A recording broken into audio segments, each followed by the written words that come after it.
What's up guys, it's EeveeP here, back with more GT7 VR as I kind of get to grips with the game and enjoy it a little bit more. The daily races haven't updated yet, so I'm back at Barcelona in my McLaren GT3, just kind of getting a feel for things and having another go as we start the unenviable process of trying to raise my driver rating. It's an embarrassing point of fact for me that since I've got GT7 I haven't really put in the hours that I'd like to, so I'm still sitting at a D rating as a driver. Some might say that's I might say that's a very accurate rating to put it myself, as I'm not very good at the game and I've never really claimed to be the quickest driver on earth, but for someone who loves driving as much as me, it probably doesn't do me any benefits to be statistically terrible. So this year I'm just trying to make a bit of a concerted effort to get back on the road and see if I can up that rating a couple of ranks as 2023 goes by. To make myself feel a little bit better in the sim rig, I have actually got my Fanatec McLaren GT wheel on there. That's like 90% of the reason I'm driving around in the McLaren. It's always fun to have a couple extra points of immersion in the car and feel like a proper race car driver. So yeah, just tooling around. What I've been finding is someone with not quite the talent of, you know, Cyrus or Matt or any of my other like real fast friends. I can't really hang out and do the race from the back trick. So I've got to pop in, do a qualifying time, actually build up my pace. And as you can see, I was good for a 1 minute 44. Again, not very fast. All my mates are a good 4 seconds up the road from me, but you know, we'll move. We'll hopefully get quicker as the series goes on. But starting from P12 on this gig, you can see me give a little shimmy and a shake on the table, shimmy and a shake in the chair rather, as we dispatch of whoever who's AFK from the start and chasing down P10, this Japanese character. A little head check, check the mirrors. Quite fun that you can see me doing that. Little baby touch there in the back of the car.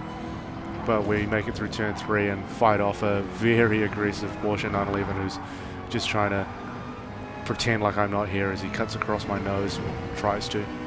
But we haven't died in turn 1, or turn 2 for that matter, so we're feeling pretty good as we hit the brake zone for turn 3. Someone's just shadow realmed himself and logged out. And it's a position for free as we keep going on. So the way I understand it, I've got to finish in the top half of each grid to advance my driver rating. We make P9 off another mistake and we start chasing down this main battle pack. So yeah, I've got to finish at the top half of each lobby that I'm in. Before we recorded this video, I actually had 2 brutal races where I got sort of punted off pretty early and did some unnecessary damage to my DR, so we're kind of attacking the session with a bit more vigor here as we close in on the hairpin for the first time.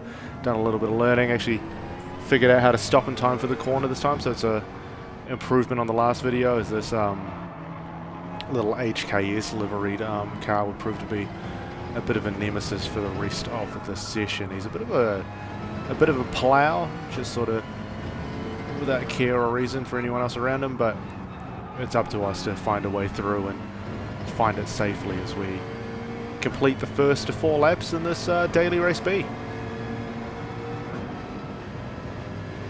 So yeah, one thing I've noticed, and you'll see this on the right hand side, is I've turned back on the car info HUD. I was playing around in single player and ooh, just got slammed into there. It's probably on me for lunging him a little bit late, but yeah, that car info panel on the right's come up because I was playing a little bit of a single player mission, one of the cafe achievements for the GT500 cars or whatever they are, and yeah, I ran my car out of fuel and had a pretty bad time of it, so just getting used to having that on the side of the screen. Not the most intrusive thing in the universe, so I'm not too mad about it, and you can see I'm really nervous about trying to hang around the inside of Ponkichi there in PA, just kind of weaving around. It's probably high latency more than anything, but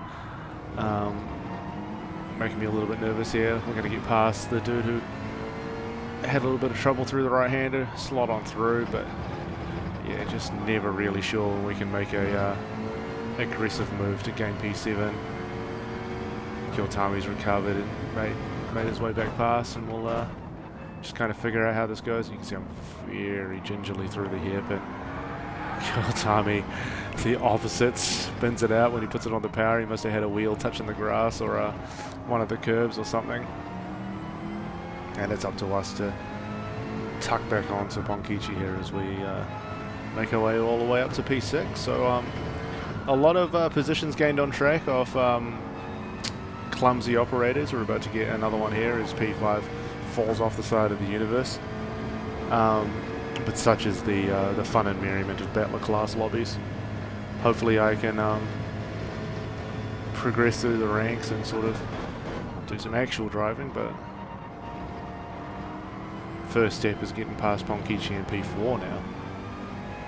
He's got himself a little bit of a penalty as we start the third of 4 laps. I think it was a track limits one rather than argy-bargy, strictly speaking, but at this point we can kind of use any advantage that we get. I'm quietly quite happy that we haven't lost too much time to P2 and P3, or P3 and P2 up ahead. Clearly my race pace is maybe a little bit better than my qualifying pace, so if I can find some raw speed in the coming days and weeks, it should help out my little quest to become a not so terrible driver. Starting to run down to the hairpin. We've just got to figure out what he's going to do when we're ghosting. Just kind of stick it on the inside. Not brave enough to lunge him on the brakes, but you can see he's got himself nervous and run himself wide, and that'll be kind of all we need to get past as we sort of tiptoe this through the right-hander. A little bit of pressure maybe getting to me as I'm very tentative at the wheel there. You can see me a little bit nervous on the controls. Start our run down to turn 1 for the last time as we are at the concluding lap of this race, and just a little bit too far back from the cars in front to launch any sort of real attack. But I think at this point I was just glad to not be at the back of the field trying to muster some recovery drive. The lap before, the race before this, I was like P16 of 16 after starting in 13th and managed to fight my way back up through the field and finish P12 and lose a healthy amount of DR points for the troubles. But I guess it's all experience and trying to teach myself to look after the car, keep my nose clean, and I guess let the results come to me as we've done here. Very, very nervous racing around here. I think I was worried about getting like shadow realmed by old mate behind Ponkichi, but probably a area of growth for me is to not race so much in my mirrors and just kind of focus on my speed and whatever I am able to pick up through my practice sessions. Just praying not to mess it up through the hairpin here. See, thankfully Ponkichi was a little bit too far back to try a lunge. And now we've just got to rocket through the last couple of corners and bring her home to be just off the podium. So pretty well tidy as we ease it through here. Not too much trouble from the cars in behind. You can see me breathing a sigh of relief as I check the TV in the bottom right corner and confirm those results. So yep, can be pretty happy with that. We're on the road to better and brighter things, really. So if you've made it this far, thanks for watching along for another VR Gran Turismo 7 jaunt, and I'll catch you on the next video. Thanks.